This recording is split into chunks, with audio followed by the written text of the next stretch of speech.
India का एक ऐसा रेलवे स्टेशन जो बंद तो नहीं हुआ, लेकिन इंसान वहां जाना छोड़ चुके हैं। ये वाकया बेहरपुर नाम के एक पुराने रेलवे स्टेशन का है, जो गांव से थोड़ा दूर घने जंगल में बना हुआ था। वो स्टेशन वीरान हो चुका है और काफ़ी सालों से कोई वहां रुकता भी नहीं है, क्योंकि गांव में मशहूर था कि लोग कहते हैं कि वहां स्टेशन पे अजीबोगरीब हादसे होते रहते हैं। कुछ लोगों ने वहां पे कुछ ऐसे मंजर देखे हैं जिसके बाद वो लोग अजीबोगरीब हरकतें करने लगे हैं, जैसे जिन्नात ने उनके जिस्म पे काबू कर लिया हो। इसी तरह का ये वाकया जो मैं आपके साथ शेयर करने जा रहा हूँ, ये भी बेरपुर में रहने वाले एक आदमी का है जिसका नाम आकाश था। ये बात 2006 की है, शायद अगस्त या सितंबर का महीना था। वो अपने गांव से शहर किसी काम के लिए जा रहा था। वो ज्यादातर गांव से बाहर नहीं जाता था, लेकिन कभी कभार किसी काम के सिलसिले में उसे शहर जाना पड़ता था। उस दिन भी वो किसी काम से शहर गया, लेकिन जब वो वापसी आने लगा तो उसे काफी रात हो चुकी थी। शहर में उसका एक दोस्त था। उसने कहा, आकाश आज यहाँ रुक जाओ, काफी देर हो गई है। लेकिन उसने कहा नहीं, घर जाना जरूरी है, तो वो वहां से निकल पड़ा।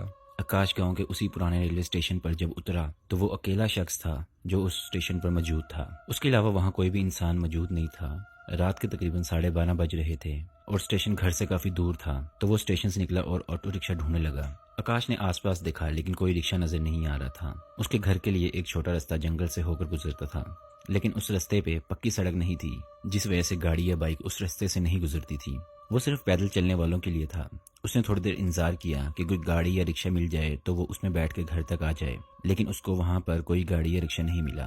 थोड़ा इंतजार करने के बाद जब उसे वहां कुछ नहीं मिला तो फिर उसने अपना बैग उठाया और जंगल के रास्ते पर जाने लगा।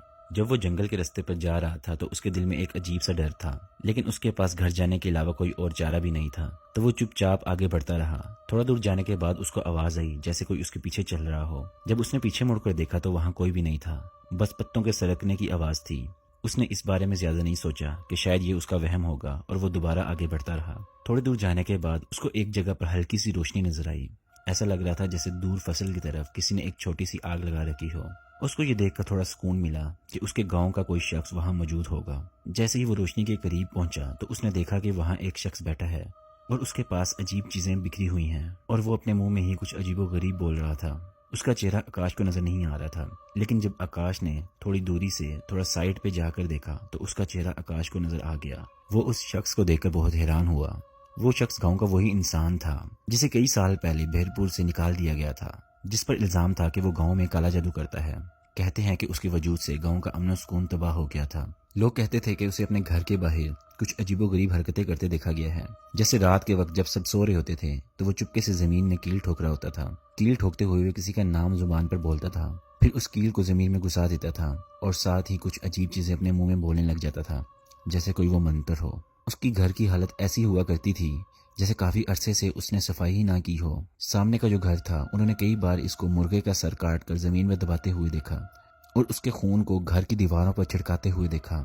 इसकी ऐसी हरकतों की वजह से गांव वालों ने उसे बहरपुर से निकाल दिया। आकाश ने जब उसे जंगल पर काला जादू करते हुए देखा तो उसका दिमाग घूम गया। अब उसे समझ आने लगा कि रेलवे स्टेशन पर जो लोग अचानक से गायब हो जाते थे या पागल बनकर लौटते थे, शायद उन सब के पीछे इसी का हाथ था। बहरहाल आकाश ने देखा कि वो शख्स किसी अमल में मसरूफ था। कुछ स्याह रंग की चीजें उसके पास पड़ी थी। अचानक अमल करते हुए उसकी नजर आकाश पे पड़ गई और वो जोर जोर से बोलना शुरू हो गया, जो कोई अजीब सी जुबान थी। फिर उसने अपनी मुट्ठी से कोई काले रंग की चीज निकाली और उसे आग में डाल दिया। अब वो और जोर जोर से बोलने लगा। आकाश ने जल्दी से अपना बैग उठाया और वहां से भागना शुरू कर दिया। भागते हुए आकाश को हर कदम पर महसूस हो रहा था जैसे उसके अमल की वजह से कोई हवाई चीजें उसके पीछे पड़ चुकी हैं। आकाश बिना पीछे देखे बस भाग रहा था। उसका दिल जोर जोर से धड़क रहा था कि जैसे अभी फटने ही वाला हो। अब जंगल के माहौल में एक अजीबोगरीब सा बदलाव आ गया था। उसको अजीब जानवरों की आवाजें आना शुरू हो गई थी और आवाजों के साथ कभी किसी बच्चे के हंसने की या कभी किसी औरत के रोने की आवाज आती थी। इस सब के चलते भी उसने एक बार भी मुड़कर नहीं देखा। वो बिना रुके बिना किसी सोच के बस दौड़ता रहा। काफी दूर जाने के बाद आकाश को गांव की पहली पक्की सड़क दिखाई दी तो उसकी जान में जान आई। गांव के चौक में पहुंचते ही वो गिरता पड़ता एक दुकान के सामने रुका। उसकी सांस फूली हुई थी, उसके मुंह से आवाज ही नहीं निकल रही थी। आकाश की ये हालत देखकर दुकानदार जल्दी से आकाश के पास आया और उसे पूछने लगा कि तुम्हें क्या हुआ है। उसने आकाश की ये हालत देखकर गांव वालों को आवाज दी और सबको इकट्ठा किया और आकाश से पूछने लगे कि उसे क्या हुआ है और वो ऐसी हालत में क्यों है। आकाश तो कुछ देर बैठकर गहरी सांस ले रहा था, फिर कांपते हुए हाथों से पानी पिया।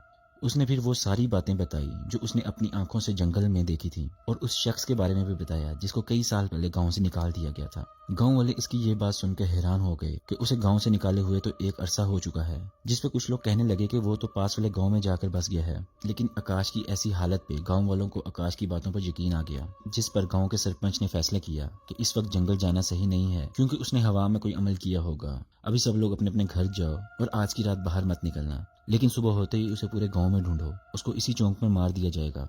गांव वाले सब अपने अपने घरों में चले गए। पूरे गांव में एक डर का माहौल था। अब गांव की गलियां सुनसान हो गई थी। फिर आधी रात में गांव के लोगों ने रेलवे स्टेशन से आने वाली चीखों की आवाज सुनी, और रात के वक्त कुत्तों का भौंकना बंद ही नहीं हो रहा था। बहरहाल जब सुबह हुई तो गांव के लोग उसको ढूंढने लग गए। तो गांव वाले आकाश को भी साथ ले गए ताकि वो बता सके कि आकाश ने उस शख्स को रात में कहाँ देखा था। आकाश ने गांव वालों को उसी जगह पर पहुंचा दिया। कुछ देर बाद जब सब लोग उस फसल पर पहुंचे तो वो ये देखकर हैरान हो गए कि उस शख्स की लाश जली हुई हालत में वहां पड़ी हुई है, और उसका बुरा हाल था। ये देखकर सब लोग खामोश खड़े रहे, कोई भी कुछ नहीं बोल रहा था। अब सवाल ये था कि उसकी मौत की वजह क्या है। क्या किसी इंसान ने उसे मारा है, या फिर उन्हीं जिन्नात का शिकार हो गया है जिनकी वो मदद से बाकी लोगों को नुकसान पहुंचाया करता था। तो कैसी लगी आपकी स्टोरी? अगर ये वीडियो अच्छी लगी तो हमारी वीडियो को लाइक करें और हमारे चैनल को सब्सक्राइब करें।